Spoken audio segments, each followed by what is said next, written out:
상인들이 흔히 하는 말 중에서 조물주 위에 건물주라는 말이 있습니다. 10년간 임대료를 성실하게 납부해도 건물주의 변심에 저항하지 못하고 떠나야 하는 것이 임차인의 현실이기 때문입니다. 상가임대차보호법이 국회에 계류되는 동안 임차인들의 눈물은 계속되고 있는데요.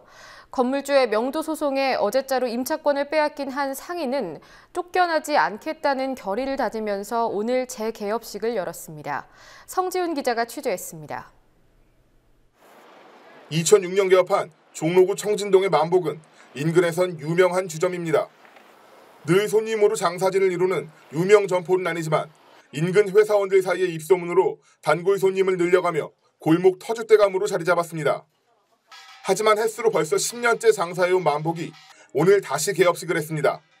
건물주가 만복에게 가게를 비우라며 낸 명도 소송으로 법원이 만복에게 장사를 허가해준 기간이 어제로 끝났기 때문입니다. 만복 주점의 사장 김선희 씨는 이대로 쫓겨날 수는 없다며 오늘 재개업식을 했습니다. 만복, 이제는 쫓겨나는 대신 이 자리에서 재개업합니다. 제가 만든 영업 가치를 잘못된 법으로 빼앗기지 않을 것입니다. 김선희 씨는 2006년 7월 권리금 2억 원을 내고 가게를 인수했습니다. 하지만 2008년엔 광우병 촛불 시위로 온 동네에 경찰버스가 들어차 제대로 장사를 할 수 없었고 시위가 잦아들 즈음에 종로 일대 재개발이 시작되며 일대가 온통 공사판으로 변했습니다.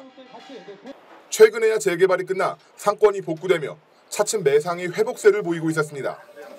어려운 와중에도 희망을 잃지 않고 영업을 이어가던 김선희 씨에게 다시 난관이 닥친 건 2013년 3월이었습니다. 입주한 건물 2층에서 화재가 발생한 겁니다. 화재 발생으로 만복은 다시 영업을 중단해야 했습니다. 화재의 여파로 가게는 쑥대밭이 됐고 집기들도 전부 못 쓰게 됐지만 재계약을 장담한 건물주 대리인의 구두 약속을 믿고 4천만 원 상당의 가게 수리비도 지출했습니다. 하지만 건물주는 재계약 약속에도 불구하고 건물을 깔끔히 수리해주고 임대료를 올려줄 다른 세입자가 필요하다며 일방적으로 계약 해지를 통보했습니다. 김선희 씨는 일방적인 계약 해지에 반발했지만 진행된 명도 소송에서 법원은 건물주의 손을 들어줬습니다. 김선희 씨는 권리금이라도 받을 수 있게 다음 세입자를 자신이 직접 구해 계약을 체결하게 해달라고 요청했지만 건물주는 이마저도 들어주지 않았고 만복 사장 김선희 씨는 빈손으로 쫓겨날 위기에 처했습니다.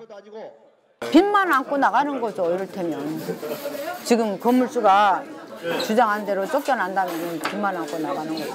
어렵고 장사한 들 시기에는 내가 책임지고 하고 있다가 장사 잘 되고 딱 이제 건물 다 올라가고 이렇게 상권이 살아나니까 빼앗긴다는 건 말도 안 된다. 지난해 2월 박근혜 대통령은 경제적 약자인 임차인을 보호하기 위해 상가 권리금을 제도적으로 보장하겠다고 말했지만 여전히 골목 상인들은 조물주보다도 위에 있다는 건물주의 횡포에 속수무책입니다.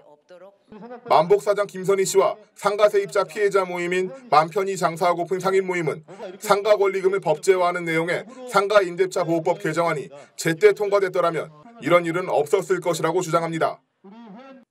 지난해 1월 발의된 상가임대차 보호법 개정안은 건물주가 기존의 세입자가 유선한 새로운 세입자와 계약을 체결하도록 의무화합니다.